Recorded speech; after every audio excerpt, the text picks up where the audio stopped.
এই গ্রামে বেছে বেছে জামাত ইসলাম বেঁধে রেখে, আওয়ামী লীগ বেঁধে রেখে আপনারা যারা রয়েছেন সবাই মিলে ঐক্যবদ্ধ একটি সমাজ হতে হবে। সেই সমাজের নাম। আসসালামু আলাইকুম ওয়া রাহমাতুল্লাহ।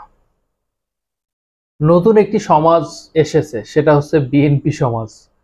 আপনাদের সামনে গুরুত্বপূর্ণ বিষয় নিয়ে হাজির হয়েছি। বিএনপি একের পর এক বিতর্কিত হচ্ছে, মানুষ মরছে, সংঘর্ষ হচ্ছে, আগুন জ্বালিয়ে দিচ্ছে এবং তাদের নিজেদের মধ্যে গ্রুপিং করে সেখানে মানুষ মরে যাচ্ছে। এখন আমরা গতকালকে দেখেছি নড়াইলে আপন দুই ভাই একসঙ্গে নিহত হয়েছেন। এটা হচ্ছে বিএনপির সর্বোপরি এবং সর্ববিষয় নিয়ে আজকের এই বিষয় নিয়ে তথ্যপূর্ণ আলোচনা। একজন ব্যক্তি আমরা দেখেছি ভিডিও শুরুর আগেতে যে একজন বলেছেন যে গ্রামে বা গঞ্জে বা শহরে সব জায়গাতে আওয়ামী লীগ এবং জামাত ইসলামীকে এবং আওয়ামী লীগকে বেঁধে রেখে বিএনপি সমাজ গঠন করতে হবে। বন্ধুরা, পৃথিবীর যে প্রান্ত থেকে দেখছেন, যেখান থেকে দেখছেন, আপনাদের কাছে করজোর অনুরোধ করব আমাদের ভিডিওগুলো শেয়ার করে দিবেন। চেষ্টা করি আপনাদেরকে তাৎক্ষণিক কোনো বিষয় নিয়ে আলোচনা করার জন্য। আমরা একটি বিষয় দেখতে পাচ্ছি, ছাত্র জনতা যারা বৈষম্য বিরোধী ছাত্র আন্দোলন করেছিলেন, যে ছাত্রদের গণ জোয়ারের কারণে, গণ অভ্যুত্থানের কারণে বাংলাদেশের একটি নতুন সূর্য উদয় হয়েছে। সেই ছাত্রদের সাথে মারপিট হয়েছেন। গতকালকে একটি সমন্বয়ক একটি কমিটিকে, ছাত্রদেরকে প্রায় 150 জনের মতো মানুষ তাদেরকে পিটিয়েছে বিএনপি নেতাকর্মীরা। আপনি যদি ছাত্র আন্দোলনের এই নেপথ্যে বা এই ছাত্র আন্দোলনের কারিশমা, ছাত্র আন্দোলনের সফলতা যদি আপনি না খুঁজে পেতেন, তাহলে আপনি তো মার খেতেন। আমরা বিগত দিনগুলো দেখেছি, বিগত 16 বছর ধরে দেখেছি, 17 বছর দেখেছি যে এখন বিএনপি যেভাবে মানুষের চাঁদাবাজি করছে, যেভাবে মানুষের কাছ থেকে অর্থ কড়ি কেড়ে নিচ্ছে, যেভাবে মানুষের জমি দখল করছে, ঘর দখল করছে, ব্যবসা দখল করছে, পূর্বের দিনগুলোতে কিন্তু আওয়ামী লীগ সেমই কাজ করেছেন। সুতরাং এখন আমরা যে বিষয়টি দেখতে পাচ্ছি যে আজকে দুই ভাই মারা গেছেন, কালকে ছাত্র সমন্বয়কদের 150 জন আহত হয়েছেন, আজকে এখানে অগ্নিকাণ্ড ঘটিয়েছেন। এটা দুর্বৃত্তায়ন হয়নি, এটা সরাসরি মদতপৃষ্ট হয়ে একটি অগ্নিকাণ্ড ঘটেছেন। সেটা বেক্সিমকো গ্রুপে বা সালমান এফ রহমানের কারখানাতে সেই অগ্নিকাণ্ড ঘটেছে। সেটা সাধারণ কোনো অগ্নিকাণ্ড না, সেটা ঘটেছে সেটাও না, সেখানে ঘটানো হয়েছে, অগ্নিকাণ্ড ঘটানো হয়েছে। এই যে পরিস্থিতি, বাংলাদেশের বর্তমান যে পরিস্থিতি, আমরা দেখেছি একটি জরিপ চলেছেন, ইনোভেশন কনভেন্সে একটি জরিপ করেছেন। সেখানে তাদের যে পর্যালোচনা, তারা কিন্তু মোটামুটি এগিয়ে আছে, কিন্তু জামাত ইসলামী কিন্তু সেখানে খুবই ভালো একটি পয়েন্টে আসছে।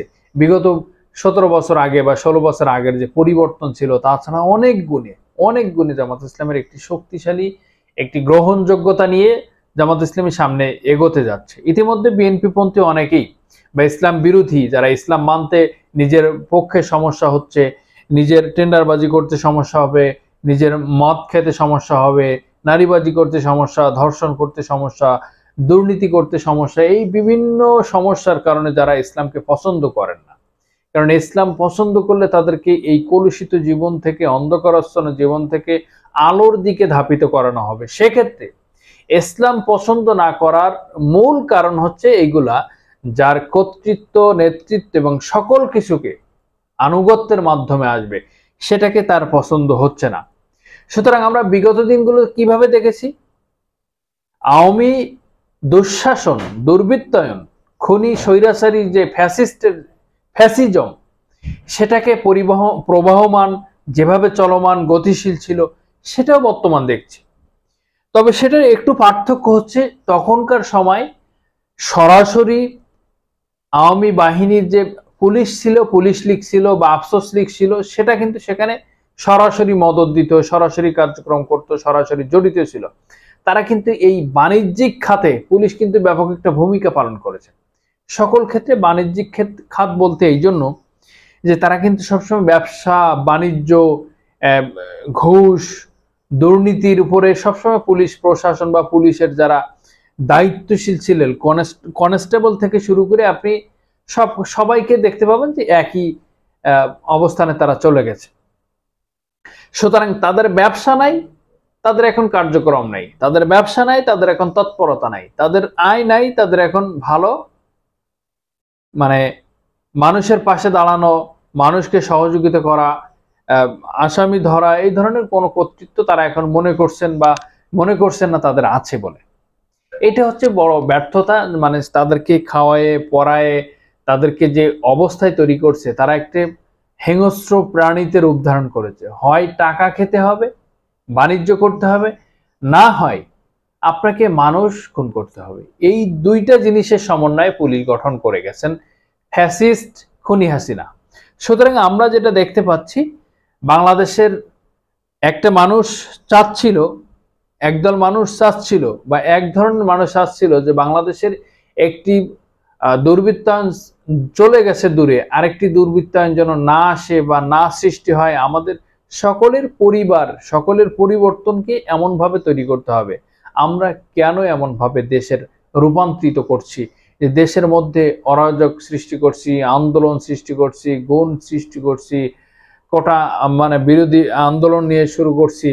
তারপরে আমরা দেখতে পাচ্ছি এখন দাবি দাবা নিয়ে সবাই তৎপর সবকিছু নিয়ে ব্যাপক একটি বৈষম্যের মধ্যে আসছে। মানে সরকারকে বেকায়দায় ফেলানোর জন্য যেমন বেনজির লেগে গেছে, উঠে পড়ে লেগে গেছে, তেমনি সরকারের যে মানে পূর্বের ফ্যাসিস্টের যে দোসররা ছিল, প্রত্যেকটা অন্তরে অন্তরে যারা শিকড় তৈরি করেছে, তাদের একটি অন্তরঙ্গ তৈরি করেছে সারা বাংলাদেশে, তারা কিন্তু সুযোগ পেলেই আপনাকে, আমাকে বা আমাদের সমাজকে, পরিবারকে, এ রাষ্ট্রকে মানে একটি মানে উচ্ছৃঙ্খল, বিশৃঙ্খল এই ধরনের বিভিন্ন কার্যকলাপ তারা করার জন্য সৃষ্টি করেছেন। এবং ইতিমধ্যে আমরা জানতে পেরেছি, যেটা সংস্থা বা একটি গোয়েন্দা রিপোর্ট থেকে আমরা জানতে পেরেছি, যে আওয়ামী লীগ এবং বিএনপির মধ্যে জামাত ইসলাম এবং বিএনপির মধ্যে একটি অন্তর্দ্বন্দ্ব, মানে সেটা কোন্দল লাগিয়ে দিয়ে ওরা মাঝখানে এসে একটা ফায়দা লুটে যাবে, এরকম একটা পরিস্থিতি। জাস্ট এইটা বিএনপি যারা করছেন তাদেরকে বর্তমান 5 তারিখের পর থেকে আজ পর্যন্ত যে কার্যক্রম হয়েছে সেটা খুবই নিন্দনীয়।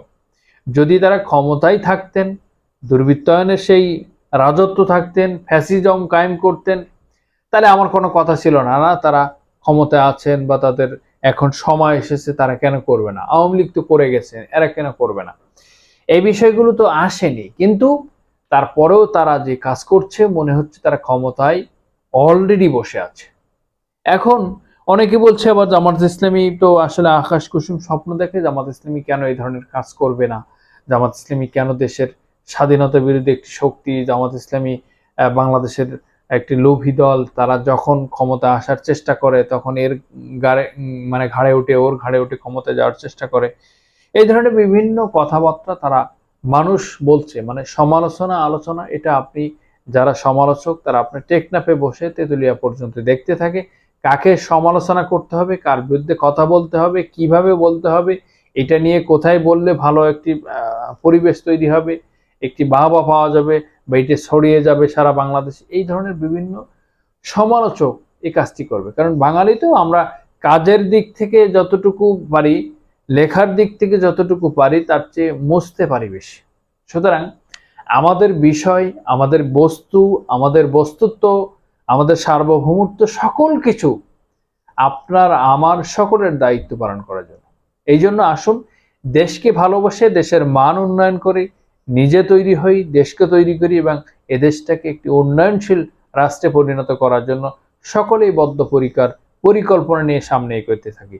সুতরাং আমরা সকলেই ভাই ভাই মিলেমিশে কাঁধে কাঁধ মিলে আমরা সকলে চেষ্টা করব এই বাংলাদেশটিকে আবার সুসংগঠিত করে একটি উন্নয়নশীল, মানে সামগ্রিক দিক থেকে মানুষের একটি শান্তি বিরাজমান করবে। খোলাফায়ে রাশেদিনদের সেই সময়ের মতো একটি সময়, যুগ উপযোগী সময়, ডিজিটাল বাংলাদেশের একটি সময়, স্মার্ট বাংলাদেশের একটি সময়, যেন মানুষ বুঝতে পারে না বাংলাদেশের পরিবর্তন এসেছে, বাংলাদেশের পরিবর্তন এসেছে, বাংলাদেশের অর্থনৈতিক, সামাজিক, রাষ্ট্রীয় সকল খাতে বাংলাদেশের পরিবর্তন হয়েছে বা এটা দেখা যাচ্ছে, একটা উদীয়মান বা এটা বাহ্যিক দিক থেকে যেটা দেখতে পাচ্ছি, এই বিষয়গুলো আমরা নখে দর্পণে দেখব। নখে দর্পণে আমাদেরকে দেখতে হবে, বা এটার জন্য আপনাকে ত্যাগ স্বীকার করতে হবে, আমাকে ত্যাগ স্বীকার করতে হবে, সকলকে নিজের অবস্থান থেকে একটু ত্যাগ তিতিক্ষা করে এ দেশটার উন্নয়নের জন্য সকল কিছু করতে হবে। সম্মানিত ভিউয়ার্স, আমরা বেশ কিছু তথ্য আপনাদের সামনে নিয়ে এসেছি। দেখেছেন নড়াইলে একটি ঘটনা ঘটেছেন, দেখেছেন নরসিংদীতে একটি ঘটনা ঘটেছেন, দেখেছেন আবার গাজীপুরে আরেকটি ঘটনা ঘটেছেন, সেটা বেক্সিমকো গ্রুপে অগ্নিকাণ্ড বা অগ্নিসংযোগ, অগ্নিকাণ্ডতে ঘটিয়ে দেওয়া হচ্ছে। সকল বিষয়কে আপনারা কিভাবে দেখছেন, কিভাবে মূল্যায়ন করছেন, আগামীর বাংলাদেশ কার হাতে নিরাপদ, কিভাবে দেখবেন, এই প্রত্যাশা ব্যক্ত করে আপনাকে সকলকে ধন্যবাদ জানিয়ে আজকের মতো বিদায় নিচ্ছি। আসসালামু আলাইকুম ওয়া রাহমাতুল্লাহি ওয়া বারাকাতুহু।